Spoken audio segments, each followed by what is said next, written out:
What up, Flag fam? I'm Nick, and this is Tom, and welcome to episode 2 of Around the Turf. The draft and week 1 are in the books. Today, we're going to be talking about the teams and who performed in week 1. There's also some discourse in the league and some big rumors that we're excited to share.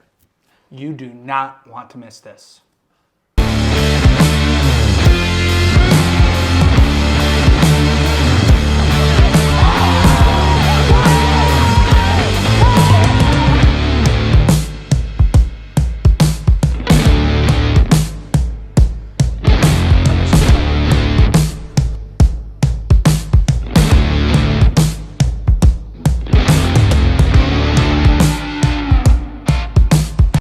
All right, guys, I'd say week 1 was a success. Wouldn't you agree, Tom? I would. There were some interesting scores, little discord through the league as well. Oh, yes, we have a lot to discuss. Well, let's start with the first game, the opening night of flag football for this season. We had Baja versus Pedigo, Friday Night Lights, Coaches Championship rematch. And that game was very exciting. It was a close one. It was 21-14. Baja edged Pedigo, and it was star-studded with 2 studs. First, we had Chase Green on the winning side. He had 11 receptions for 230 yards and 2 touchdowns. And then on Pedigo's side, you had DK, Dylan Kelly. He had 250 combined yards with 2 touchdowns himself, including 2 rushing touchdowns over 85 yards. Wow. Pretty impressive. I'd say it was pretty productive, and it was a cold night that night as well. Oh, yes. I wasn't able to make it. I was down watching the Jets get pummeled. Yeah, that was unfortunate. Tough, I had the honor to be on the mic that night. Yeah. It was a little cold. Yeah, it looked freezing. So. And the field conditions were not perfect, to say the least. It was a mud bowl. But players came and they showed out. So, second game, we had a Baja Pacha match 12 hours later from this freezing cold game. Turns out, a little Pacha edged Baja 34-14, and Pacha's Lincoln looks unstoppable. Oh my God, this kid might be the steal of the draft. He was unblockable. No, he's a bull Listen, on the line. Shane is Shane. So sure. Shane, he doesn't take a lot of sacks. He's able to scramble, but man, he had no time to think in that pocket. No, and I wasn't able to make that game, but I will say that Chase had a pretty unproductive game compared to the first night. Granted, they were on 12 hours of rest. You have to wonder if fatigue plays into that. I kind of think it's a little unfair to have a team open up the season and then at a night game and then have to play at 9 a.m. the next day. Especially the reigning head coach and quarterback. You'd think they get some privilege. I don't think it's right. I think it's unfair to the league. And also, the commissioner, Rich Rinaldi, rumor has it he does not have a back-to-back game. This is something we should look into. So he schedules his first game against a team with no rest. That's and I mean, don't get me wrong, Pasha. What do you got to say, Rich? They're a good team, and they look really good. They look together. I think Rich did a great job drafting these guys. A lot of flag veterans in here, and the rookie Lincoln is a dog. Yeah, who scored in that game? Nick LaPierre again. Yeah, obviously. And I must say too, the offensive line, Barber, was untouched. He was standing like a statue in the pocket. He had all the time just wait until somebody got open. Andrew, how do you look on defense? Oh, he's a stud. Good. Always a stud. All right. All right. So final game, we had a score of 31-21. Carters beat Twins. It was a pick fest between Finn and Basim. Yeah, I heard it was a gross game. By the way, Finn and let me say it again, Basim. Now this is a little bit interesting because Declan was drafted to be the quarterback of this team. I thought Basim was a tight end middle linebacker type player. What happened there? So what's Declan doing? Mo might have had a plan on the draft. He got Basim. He knows how to play quarterback. And Declan, as a rookie quarterback, maybe he didn't trust him week 1, wanted to get his vet in there. Now, normally I wouldn't have a problem with that if that rookie quarterback only played quarterback. But this is a guy who was a former MVP. He had like 150 and he had touchdowns. a $130. Let's not embellish. He had a $130. A $130. My bad about the stats. Why isn't he playing quarterback? He was listed as quarterback. Each team was allowed 1, and now he's out there. He was a number 7 pick last year. Yeah. And now they got him at wide receiver at like pick 30? Yeah, but you know what? Mo, he got Basim at 10, and you know what? He didn't trust the rookie, and it was good drafting by Mo, I'd have to say. I'd like to see Declan out there. I would like to see him get some snaps at QB. I mean, Basim does live states away, so I'm sure he won't be there every game. We're going to see Declan debut at quarterback, I am sure. But besides them, let's get into a couple other players there. We'll go on the winning team of Carters. Sure. Forever Williams, it's a revenge tour. Yeah, he's out to win a championship. He's out to show the league he is the best player on that field. He wants to prove it. The MVP is his. He knows it. He wants it, and he's going to work his ass off for it. And then also, he had a $160. Yeah, Easy. and in the comments, 2 scores, receiving and rushing. Yeah, so offensive player of the week was Chase Green with his 2 games, which is also something I have to discuss. Chase, 1,000,000% offensive player in the week for what he did against Pedigo. He fried. He was unguardable. He so much deserves that award. However, don't you think it's a little unfair if you're going to be putting teams that play 2 games, combining that for offensive and defensive player of the week? No, you can't have that. It's unfair to the players, and I think Dylan Kelly has a point in those comments. Dylan, I stand with you. Yeah, and Dylan also said that Commissioner Richard Rinaldi did tell him that he won offensive player of the week. And then that's so what he said. So a liar and a fraud is what I'm hearing. It kind of sounds like it. And don't get me wrong, DK, you balled out. And if Pedigo was on the winning side of that, I do think you were the offensive player of the week. I completely get why it's Chase. I think it deserves to be Chase. However, once again, this should be for 1 game. Chase is offensive player of the week because of what he did to Pedigo. Against Pasha, he didn't do much. He was kind of a non-factor. Yes, so it's due to 1 game, and I think that has to change. How can you say if somebody has 300 yards in 2 games because they had 150 back-to-back, but somebody else puts up 250, the 250 should win offensive player of the week every time. Maybe not in this league. Well, we'll see. And then last point, we have a rookie. I can't say his name too well, and he's an older rookie. We're going to go with Mike Baloney. We're going to go with Baloney today. Bologna, I believe, is the correct pronunciation. Listen, Mike, I would like to say I apologize. I'd like to see a video of you saying your name. I won't mess it up once I see that. Rookie, I thought, my impression, he was going to be like a lineman because he's a big dude. He played safety. He had 2 picks. Yeah, I'd like to formally and publicly apologize, Mike. I had you all wrong. Saw you at the draft. Big stature. Big guy. He's going to ball out. 2 picks at safety at that size. Maybe he's scary. Yes, the 2 picks. And there were a lot of interceptions caught in the league, and we can't forget. I think, there was like 9 or 10 turnovers in that Finn-Basim bloodbath. Yes. It sounded gross. Every quarterback so far has thrown a pick besides Zach Barber. The one that's not a quarterback that people have the question marks about, can he play quarterback? He had the cleanest game to start the weekend, something to look at. And also, I can't forget to shout out the defensive player of the week, Danny Urbanek. 2 interceptions, but both were returned by touchdowns. Wow, 2 pick sixes. 2 pick sixes. Deron Bland, will we get torched next week? Oh, we'll see. We'll find out. And then, guys, so after the break, we are going to have some breaking news about some of the players in the league. And also, we do have some drama to discuss. See you guys in a little bit. Attention, pizza lovers. Get ready for a taste sensation like never before. Back in Beacon and better than ever, Romanova has undergone a mouth-watering renovation and has opened up a new location. Their passions for perfect pizzas is now paired with a brand new look and feel. Every one of their pies is a masterpiece crafted with love and the finest ingredients. Whether you crave classic pizza or want to get creative with options such as their homemade deep dish, they've got your slice of heaven waiting for you. Not looking for pizza? No problem.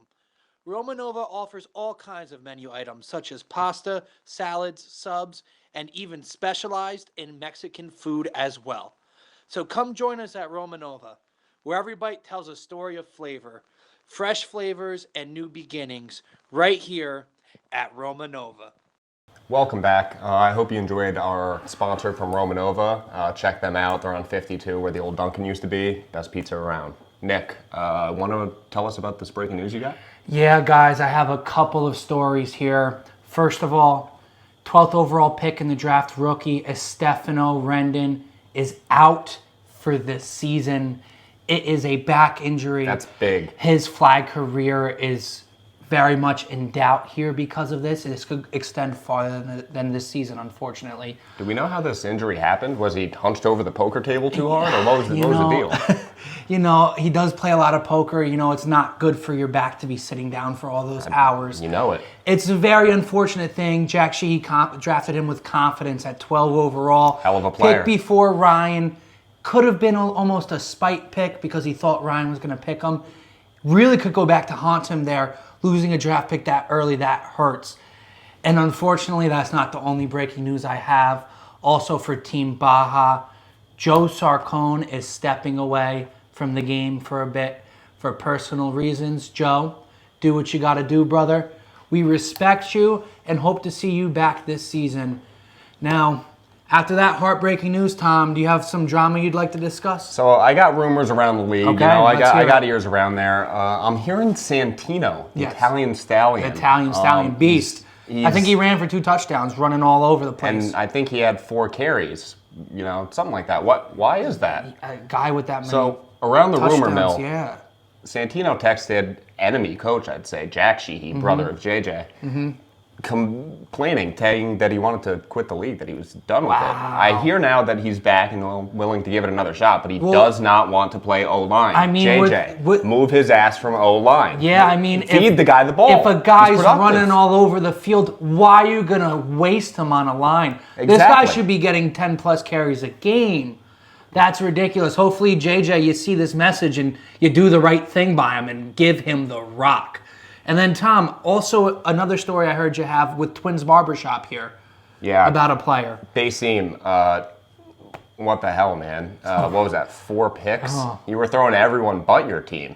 Yeah. You're playing a Costello at that, too. That guy is a turnover machine. And You Nick, outpicked Finn. and that's hard to do. Yeah. I'm looking forward to see you to do better, but I'm also hearing stuff around the league that coach and uncle, Mo Dika, is looking for trade partners, looking to deal him. So could Bayseam be available? I mean, the last time they were on the same team together, they were the Elks Club in the championship game. Looked like the most dominant team in flag, and championship game, they were 8.5 point favorites. They only scored 8 points to the Royal Creeps, my team. Only scored 8 points. And Bayseam and Mo were blowing up on each other on the sidelines. now my question though is if Bayseam moves, what position is he playing with all this hogwash rules of anybody can play anything? This league can turn into a clown fest quick if Commissioner Richard J. Rinaldi doesn't answer the people. Listen. Mo played his cards in the draft once again. He played his cards. And he had a good draft. Bayseam, he had a good draft. Maybe he goes to Carter's and takes Finn's place. I mean, that could be a battle of the bads after week 1, but we'll see. Yeah, we'll see about that. That would've been mid. And then I also have one more news headline. Like this is like a rumor. Carter Peterson, right? First game he played, had a great game, caught 2 picks. Looks like he's getting back to his old MVP self. Week 2, which isn't really week 2, it's game 2. The next day, he no-showed. His excuse, he had to Christmas tree shop. But here's the question. Is Carter Peterson / C3PO a robot? Listen, did he not have enough battery and wasn't able to charge long enough to play a second game in 12 hours? It's a real question to ask. Honestly, he might be a robot. I've heard this before. I would say something robotic, though, is going home for dinner at 5:30 every night. Some people, Some would have say. their routines. And I guess Christmas tree shopping every year and skipping flag is a routine. All right, guys. Coming up next, we will give our power rankings for week 1. And just so you know, they are subject to change. Don't hate too much. If you hate it, play fucking better. Easy enough. You heard it from him. We'll see you guys in a little bit. Everybody, come on down to Key Food, your local gem nestled in the heart of Beacon. Discover a world of flavors, community, and convenience all under one roof. At Key Food, freshness meets affordability. Farm fresh produce to pantry staples, they've got everything you need for your culinary adventures. But it's not just about the shopping, it's about community. Support your local marketplace and local artisans all at once while seeing people you know and savoring the unique tastes of Beacon and beyond right here at Key Food. Come experience the warmth and charm of a true small town marketplace. Key Food, where quality meets community, right here in Beacon. Your one-stop shop for all things good, located on 268 Main Street. All right, guys. To end the show, we are going to give you our power rankings and then the MVP race after 1 week. Tom, would you like to start with your power rankings, please? Sure. So after week one, my power rankings, they look kind of what they would have been before week one. Okay, fair. I got to ride with my quarterback, Shane Green. Okay. Last season, we didn't have the most, picturesque start, and look where we finished. Yeah. So I think that team's going to get it together. So At least I hope Baja that they won? do. Even with the big Okay. hit of Joe Sarcone. I mean, that guy was an anchor. Yeah, Zach Martin. Zach Martin. So I got Baja 1, Pacha 2. Okay. I have this because they dominated Baja. And you could make the argument it was a fatigue issue, and some players didn't show up, and that, it happens. But Pacha looks pretty unstoppable playing. They looked good. Third, I got Carter's. Okay. Carter's looks good. I think Forever Williams is going to be the diamond in that team. They're good. I mean, Louis on that team as well.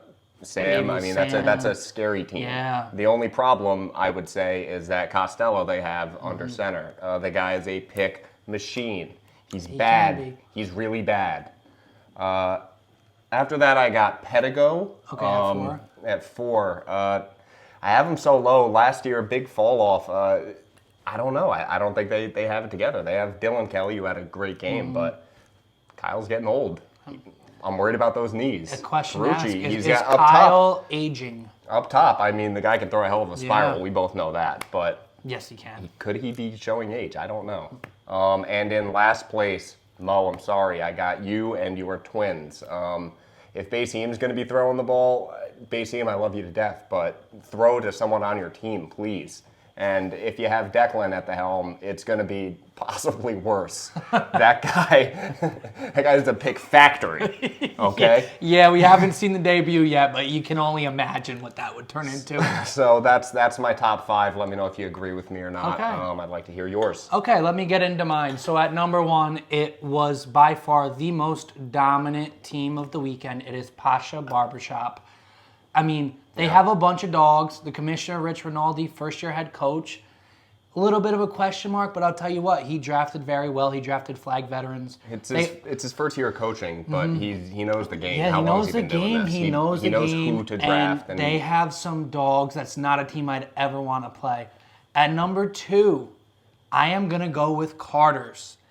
They also have some dogs. It's a hell of a roster. They are arguably the most talented team in the league. The question mark is Finn at quarterback.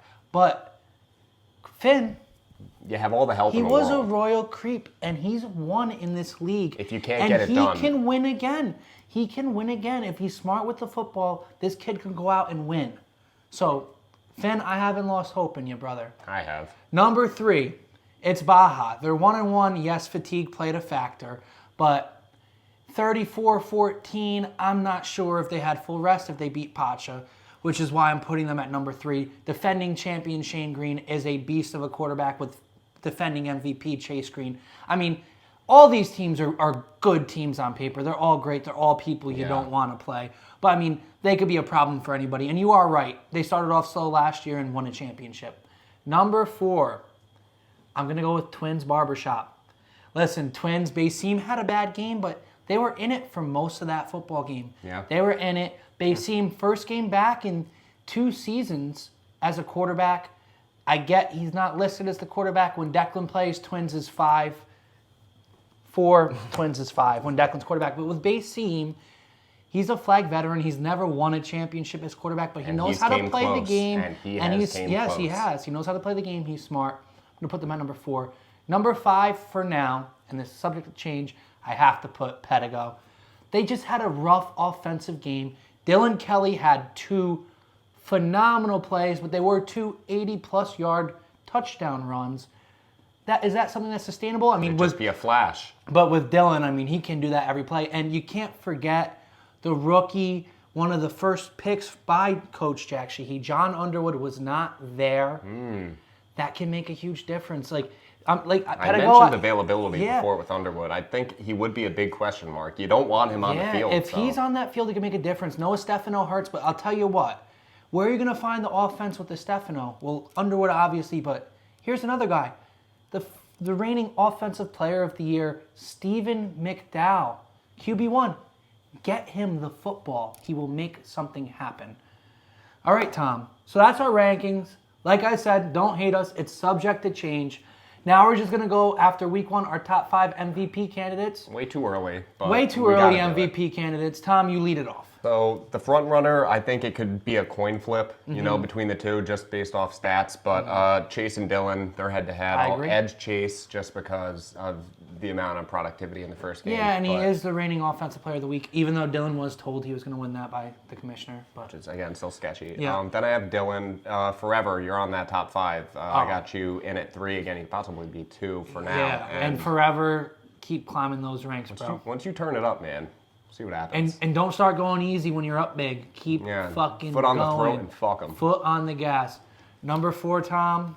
With much regret, I have a Costello by the name of Declan, and he's a past MVP. Yeah, he is, But- and he had a big week 1 at tight At ends. receiver, which I have a problem with. Let's And- see if he can be an MVP at quarterback. And now, that's the big here's question. the thing: you're 4, but you didn't play a snap at QB. Once you have to play QB, it's inevitable. It's going to happen.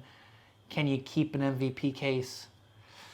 And at 5, I have Tyler the Hog Hate. Yeah, I mean, again, once he starts getting going. beast mode. He Beast went mode. off catching the football. He was making big plays Yeah, in his game. which is massive for a back. That yes, Massive. and listen, that's a dude. If he's running at you, you do not want to be in front of him. No. You gotta side take that flag, because if you're in front of him, you're going to the ground. I just got a photo message here Yeah? of Coach McKeon Yeah. leaving Resorts World Hudson Valley. Caught around 8:30, 9 in the morning. What's that time stamp? no. Team, what are you going to do about that? Coach is out late nights. You got to hope he's winning on and off the field. Listen, yeah, you can only hope he's winning in the casino, because that'll bring out to the field that if he's in a good mood after his big win, his team might perform. But if you lose a lot of money, And then you got a game the next and then you day. got a game the next day. Who knows? Something to watch in the future. Yeah, for sure. Well, all right, guys, so this does it for episode 2 of Around the Turf. I'm Nick. This is Tom. Can't wait to see you guys next time. Come to the next game. It is Friday, December 15th. It is going to be Battle of the Barbershops. Twins versus Pasha. Be there or suck it.